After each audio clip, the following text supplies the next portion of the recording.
नमस्ते दोस्तों। आज हम साथ मिलकर हिटलर और नाजीवाद के बारे में सीखेंगे, जो कक्षा 9 सीबीएसई के इतिहास का हिस्सा है। ये थोड़ा गंभीर विषय है जो इतिहास के उस दौर को दिखाता है जो बहुत दुखद और पेचीदा था। तो चलिए शुरू करते हैं। सबसे पहले तो हमें नाजीवाद को समझना होगा। नाजीवाद एक तरह की राजनीतिक सोच है जो 20वीं सदी की शुरुआत में जर्मनी में उभरी थी। इस सोच के सबसे बड़े नेता थे एडोल्फ हिटलर, जो जर्मनी की नाजी पार्टी के मुखिया थे। हिटलर का जन्म ऑस्ट्रिया में 20 अप्रैल 1889 को हुआ था।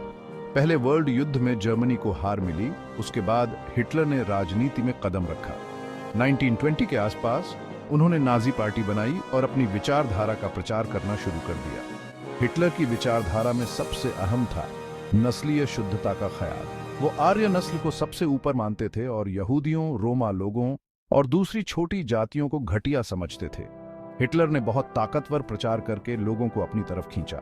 1933 में हिटलर जर्मनी का चांसलर बन गया और देखते ही देखते वहां तानाशाही आ गई। उन्होंने सारे राजनीतिक विरोध को कुचल दिया और वहां सिर्फ उनकी पार्टी की सरकार रही। हिटलर ने जर्मनी को लड़ाई के लिए तैयार किया और दूसरा वर्ल्ड युद्ध शुरू कर दिया। यहूदियों और दूसरी छोटी जातियों पर जुल्म बढ़ने लगे।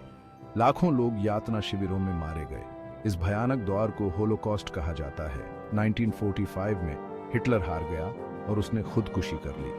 नाजीवाद का खात्मा हो गया, लेकिन दुनिया पर इसका असर बहुत लंबे समय तक रहा। तो दोस्तों, ये थी हिटलर और नाजीवाद की छोटी सी कहानी। इससे हमें सीख मिलती है कि नफरत और जुल्म किसी भी समाज को तबाह कर सकते हैं। उम्मीद है आपको ये जानकारी अच्छी लगी होगी। कोई सवाल हो तो नीचे कमेंट में पूछ सकते हो। धन्यवाद।